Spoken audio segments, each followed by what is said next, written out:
Welcome to the Uncensored Unprofessor, a podcast where I want to think more deeply with you about Christian faith and life.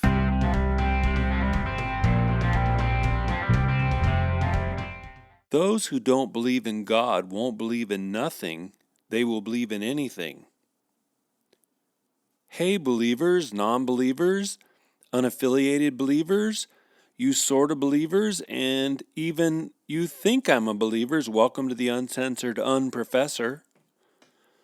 Do you have any writers who just seem to do it for you? G.K. Chesterton is one of those for me. He lived from 1874 to 1936, was a British Catholic cultural observer, fiction writer, philosopher, poet, and newspaper editorialist. It's believed that Chesterton wrote, quote, "Those who don't believe in God won't believe in nothing, they will believe in anything." End quote. Turning a phrase, placing emphasis on wording that we don't expect, and wordplay were all his specialties. If you've ever read any of his works, you will find him at the same time funny, sarcastic, and prescient. He was prescient because he was saying things about society early in the 20th century that are more true now than 90 years ago. He understood if we smash the moorings, if we unchain reason from biblical faith, we will drift afloat, drift into chaos. Probably more famously, William Butler Yeats, who lived from 1865 to 1939, wrote a poem called The Second Coming, and the first verse goes like this: "Turning and turning in the widening gyre, the falcon cannot hear the falconer. Things fall apart, the center cannot hold. Mere anarchy is loosed upon the world. The blood-dimmed tide is loosed, and everywhere the ceremony of innocence is drowned. The best lack all conviction, while the worst are full of passionate intensity." End of poem. If you've taken a decent Western civilization class, you know about the vast 20th century horrors. With the case of the Nazis, you know about the Holocaust, which is ancient Greek for burnt offering. That involved the shooting and gassing to death of some 3 million Russian war prisoners and some 6 million Jews, Poles, and Gypsies, as well as the slaughter of 250,000 physically handicapped. Did you ever hear about the Wereth massacre? On the 17th of December in 1944, Nazi soldiers captured 11 African American soldiers from the 333rd Artillery Battalion in Belgium. Subsequently, those prisoners were shot and had their fingers cut off, legs broken, and at least one of those men was shot while trying to bandage his comrade's wounds. With the communists under Joseph Stalin, they murdered at least 20 million. Some scholars say it's as high as 60 million. And many of the victims, including some 5 million in Ukraine from 1932 to 33, many of those victims were starved to death by Stalin's government. It's intriguing to me that in school we focus more on Hitler's atrocities than those of Stalin, even though the latter murdered double the amount that Hitler did. There was a forest in Poland named Katyn, and in the spring of 1940, 6 months after Germany and the Soviet Union secretly agreed to carve up Poland, more than 21,000 Polish military officers, intellectuals, priests, doctors, Boy Scouts, and others were murdered by Joseph Stalin's secret police. Further east, over in China, under Chairman Mao, an estimated 65 million Chinese died. Other scholars will argue that it was 40 million. Still others argue that it was 78 million. Those Chinese folks died as a result of Chairman Mao's repeated, merciless attempts to create a new socialist China. Anyone who got in Mao's way was done away with, whether by execution or imprisonment or forced famine. For Mao, the number one enemy was the intellectual. Actually, that was the same for Stalin. They both loved to eradicate intellectuals. Intellectuals can lead people. The so-called great helmsman Mao, he reveled in his bloodletting once, having boasted, quote, "What's so unusual about Emperor Shi Huang of the China dynasty? He buried alive 460 scholars, but we have buried alive 46,000 scholars," end quote. And Mao was referring to a major accomplishment of the Great Cultural Revolution, which from 1966 to 76 transformed China into a house of fear. Mao's regime was also just unspeakable for having forced pregnant women to strip naked and work outside in the winter. Now, in all those three cases of massive genocide, massive 20th century genocide, the culprits were statists, government officials who believed that the government knew better than the people what was good for the country, government officials who believed that the solution to every problem or challenge was more governmental intrusion. You've probably heard them, I have. Political types love to debate the left versus right nature of socialists versus Nazis, but if we look at them from 10,000 feet, they're really just two sides of the same philosophic coin. Both assert that the government should control most everything, and both assert that the government is the answer to all problems. Well, combined together, those three monstrous genocidal machines, they murdered more people than had been murdered in all of prior human history combined. And I told you some of the specific smaller numeric cases earlier because they're easier to get our heads and hearts around them.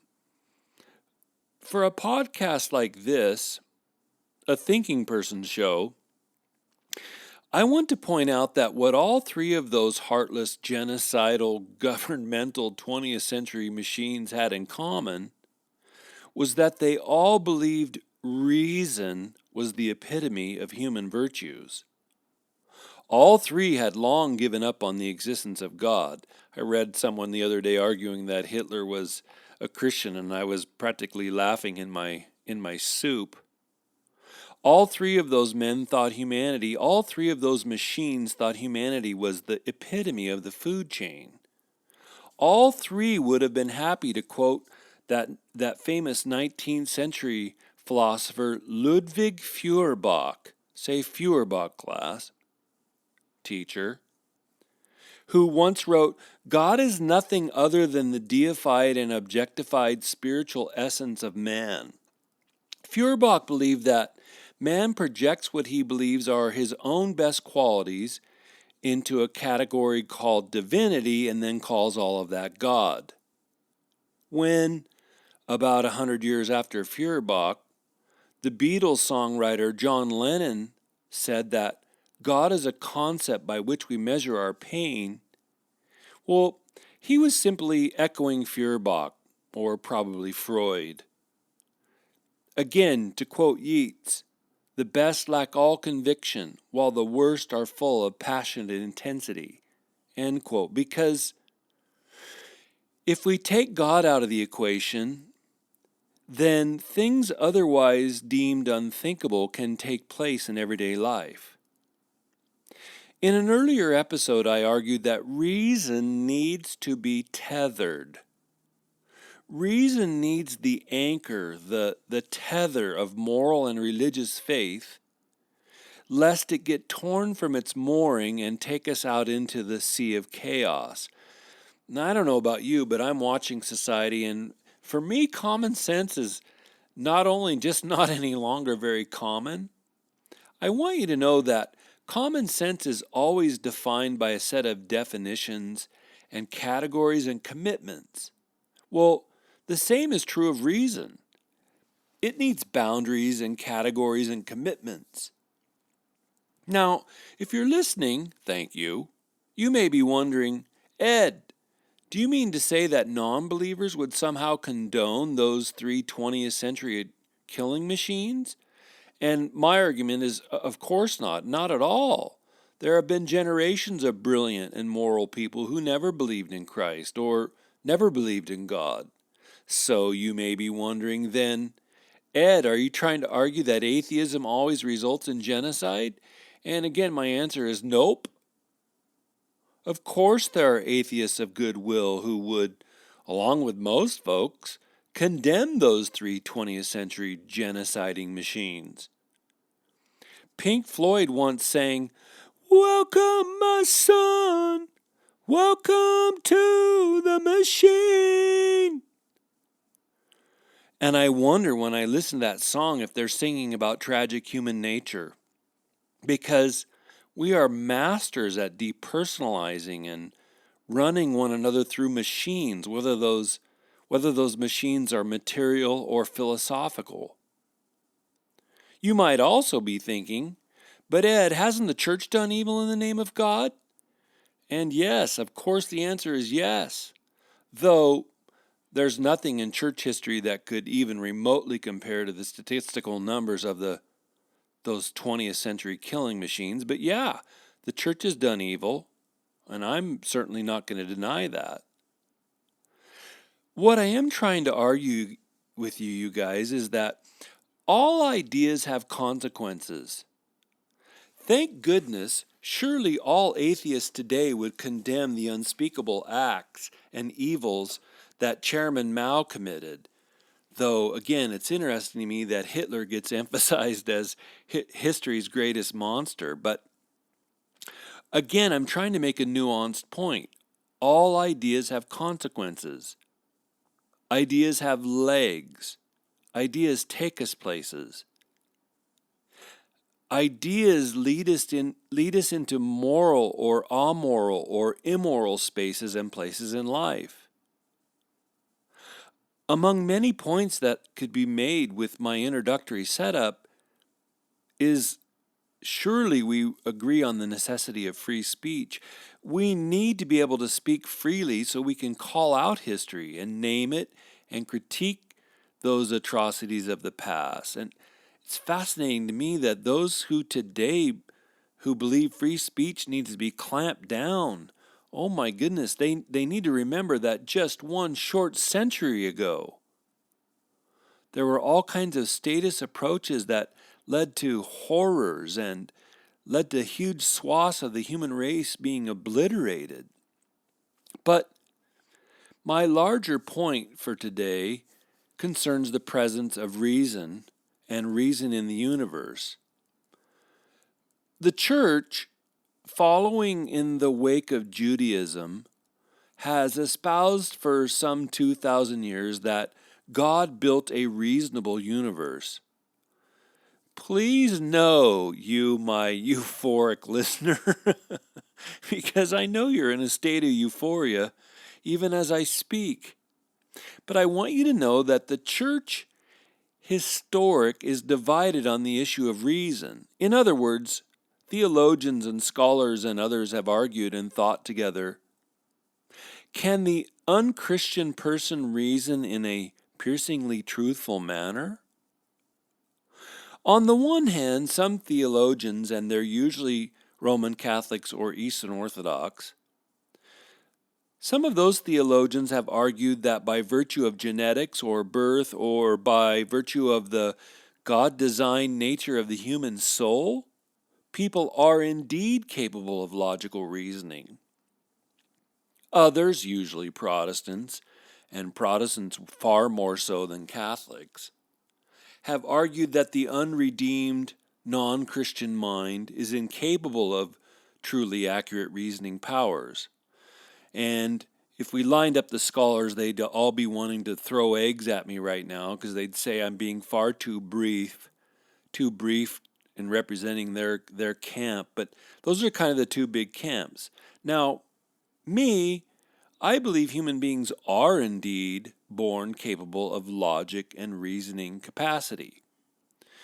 The fancy Latin phrase that comes to play in all of this, the fancy Latin phrase that gets debated by theologians and philosophers, is analogia entis. analogia entis. Say analogia entis, class, teacher. That phrase means that God created humans in some way after his own fashion. If we put it in English, it just means the analogy of being. And some thinkers, most famously Karl Barth, argued that God is so transcendent, so far beyond his very creation, that any comparison between creation and God is simply absurd. So, how can finite and physical reality mirror the infinite and spiritual God? Or how can that which seems like a mere wisp of air, to quote James or the Deuterocanonical book for Catholics, the Wisdom of Solomon, how can that mere wisp of air mirror the eternal God? Because obviously, things and creatures do not make themselves. They do not cause themselves to be.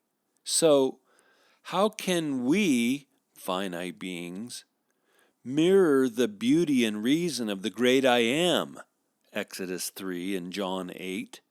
How can we mirror the reason of the uncaused one?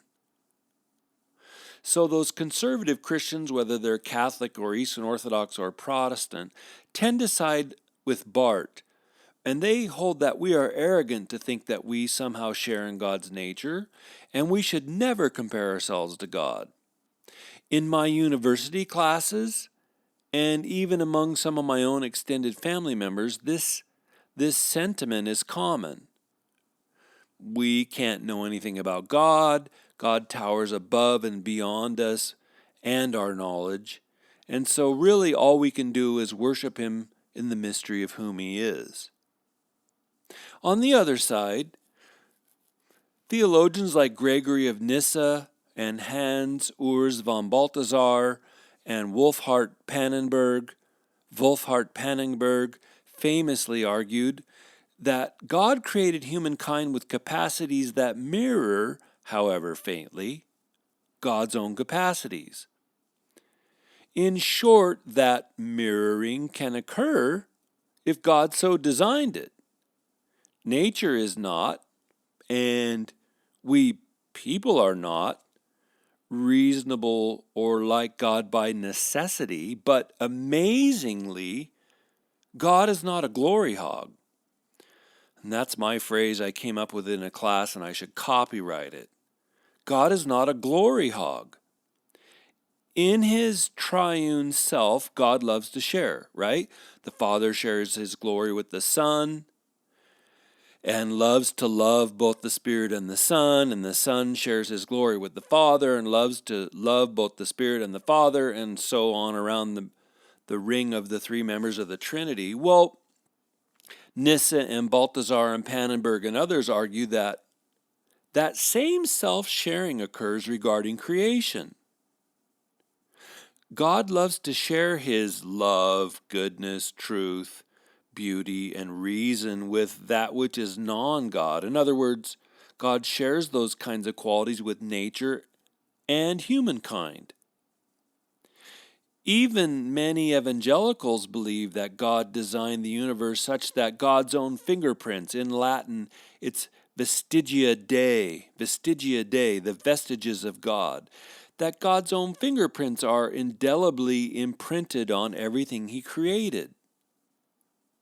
For my part, I believe that when Taoists and Buddhists and Hindus, to name some specifically non-theistic groups, when they recognize the presence of transcendence in life, they are indeed sensing or intuiting something of the presence of God, even though they don't know what to name it.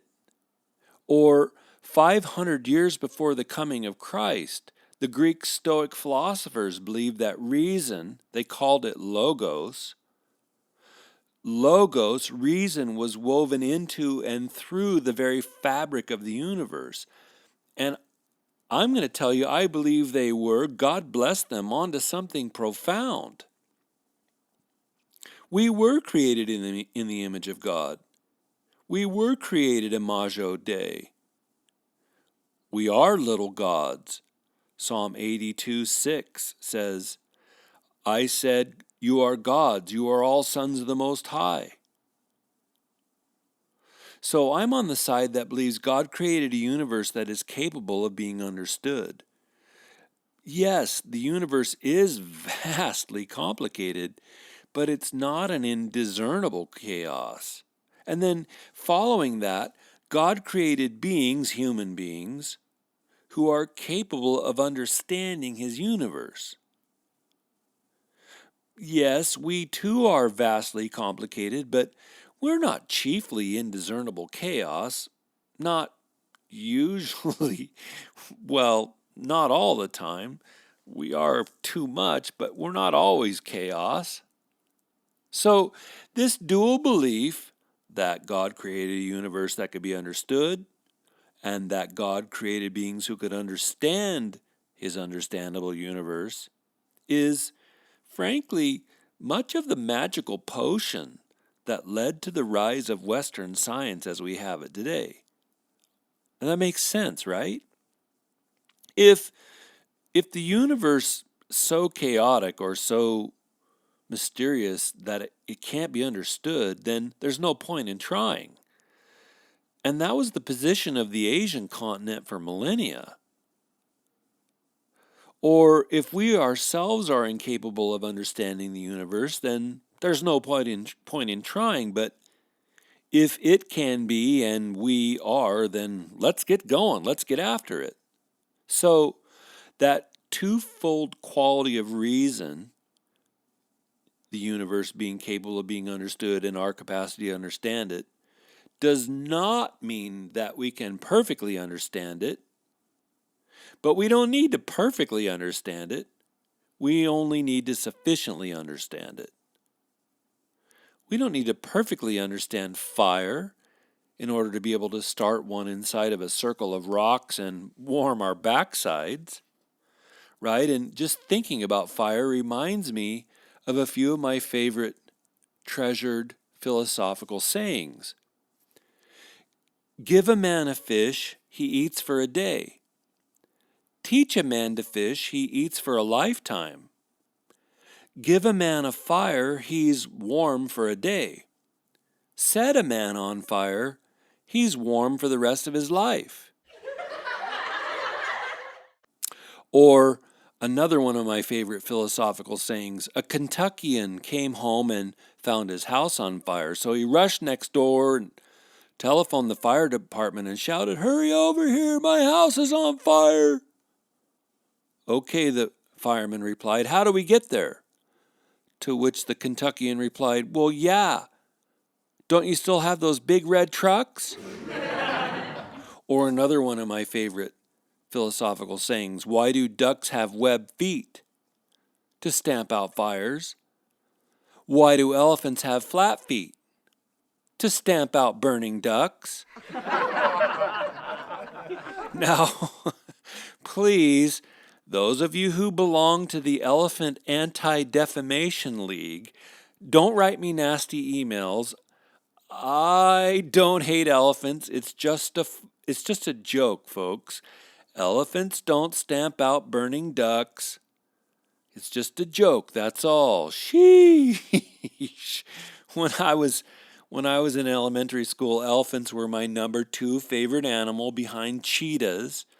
But I'm on about 10 years now of my new number 1 animal being hummingbirds because they truly are the most amazing creatures on the planet. Let's get back to thinking here. Are people so reasoned that we can on our own understand God? Nope. Do we at birth have the ability to become omniscient like God? No. And by the way, Christians, even if your brain capacity is increased by 1,000% after the resurrection, you're not going to be omniscient in the next life either. And that comes from 1 Corinthians 13 and a misunderstanding of what Paul's saying there. At birth, does everyone around the globe reason exactly the same? Nope. Are we able to understand the revelation of God through Christ by sheer force of reason? Well, yes and no. Yes, someone can understand the logic of the gospel of the coming of Christ, of the indwelling of the Spirit with human reason. But no, one cannot indwell the gospel's hope or life or beauty. One can't worship in godly reverence the risen Christ by the effort of sheer human reason alone. One cannot be indwelled by the living Christ by sheer force of reason. And let me just say, if you've begun to turn your brain on, or if you're inviting Jesus to come and live in your mind today, I could just give you an evangelical side hug. Now, easy, easy, easy, not too close. Ah, the heck with it. Here's a big, full bear hug. Oh, that's so nice. So, are Christians more intelligent than non-believers? Nope. Are Christians differently wired than non-believers? Yep. Well, we're supposed to be. Frequently, and goodness, by now it should stop surprising me. Because I'm often caught off guard by Christians who reason, evaluate life, and do morality just like non-believers. We're called by the scriptures to be doing life differently than those who haven't said yes yet to God's call. We're called by both Jesus and his apostles to purchase the great and costly pearl, or to put on Christ, or to clothe ourselves with Christ. For me, following Jesus Christ is rather like putting on a different pair of glasses. For a few years of teaching, I wore a pair of black, round-rimmed, Harry Potter-looking glasses. They broke, and I decided just a few days ago to order a new pair. I went to Zenni Optical, and if you can believe it, they had retired men's black Harry Potter glasses. So I went to Buy Direct and bought a black pair of Harry Potter glasses. How in the name of all things sacred can you retire Harry Potter style glasses? Sheesh. Anyway, if you saw me, you looked at those glasses. But me, I looked through those glasses. Those prescription glasses help me see more clearly things at a distance. And Christianity's like that. It's supposed to help us to evaluate life differently. Because you guys, Christianity's not just about going to heaven. Thank you, Abba. Thank you, Father, that when I die, I'm going to go to heaven, where I'm going to party and wait for the resurrection. The way the New Testament sets it up is that Christianity is about all of life. We're called to look through Christ, not just at Christ. We're called to look through Christianity, not just look at it. It's a new pair of lenses. It's a new way to evaluate reality. Let me shift gears. Theologians like Alistair McGrath help us when they talk about truth as both event and meaning. So there's the event, the thing that happened in time and space, but then there's the event's meaning. Here's an example. When I was 16 years old, I was in a horrible car accident near Sacramento, California.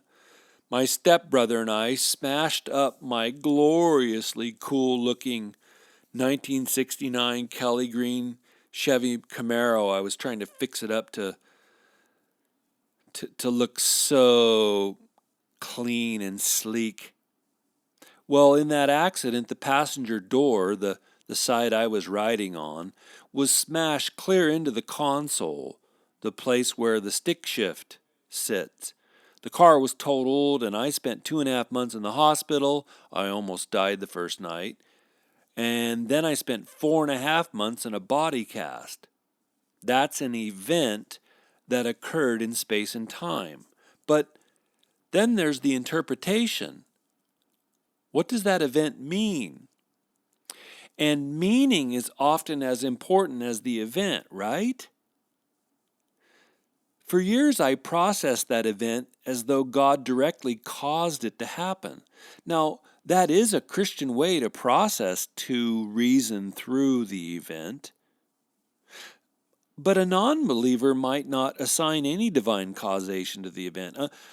A non-believer might just leave it at, well, it was just a sad series of unfortunate eventualities piled all on top of one another. We would reason through the meaning very differently. But for me, that event was so catastrophic in my life. Just at one level, I've spent 40 years of fighting constant back pain. That event was so significant to my life, I became a theologian owing greatly to that automobile accident. That event was so all of that it deeply marks me as a person.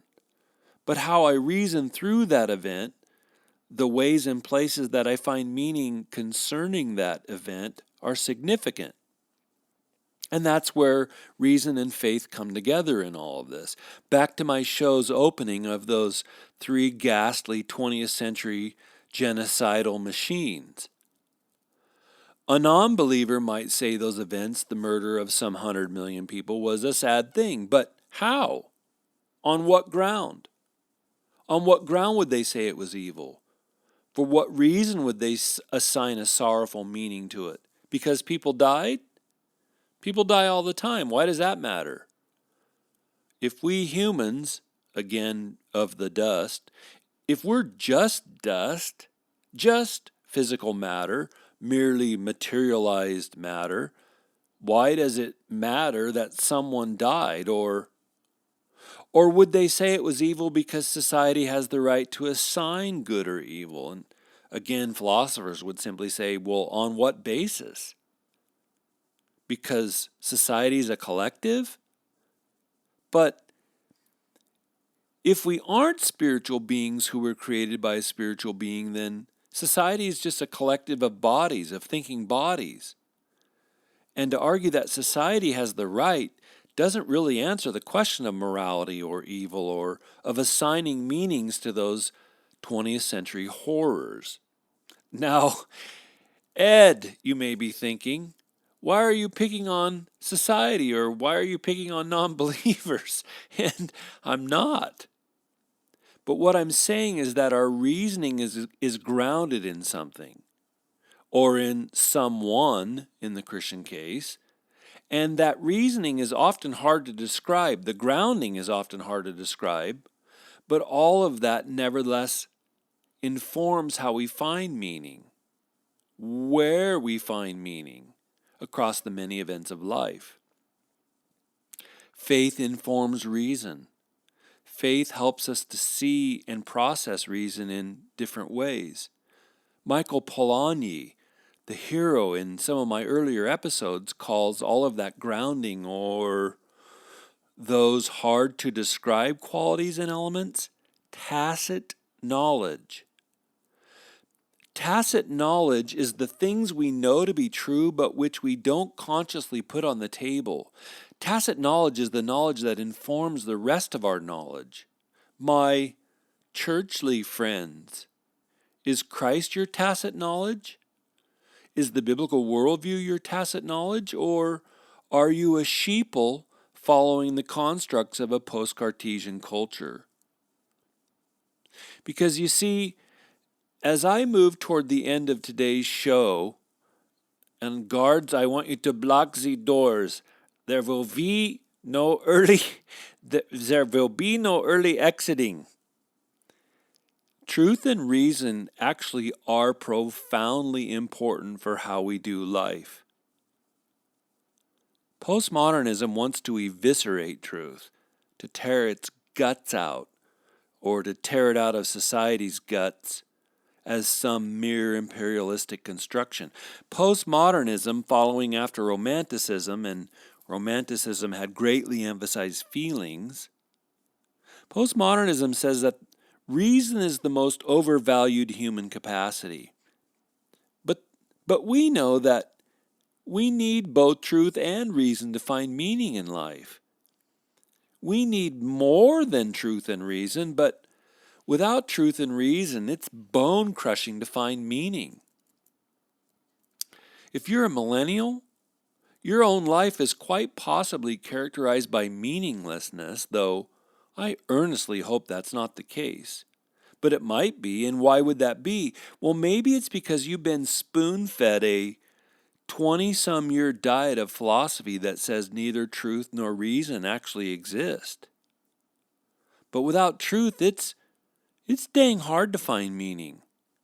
Without truth, meaning really is just a construction. But most people, especially people who are beginning to ask themselves, what the hell am I doing with my life?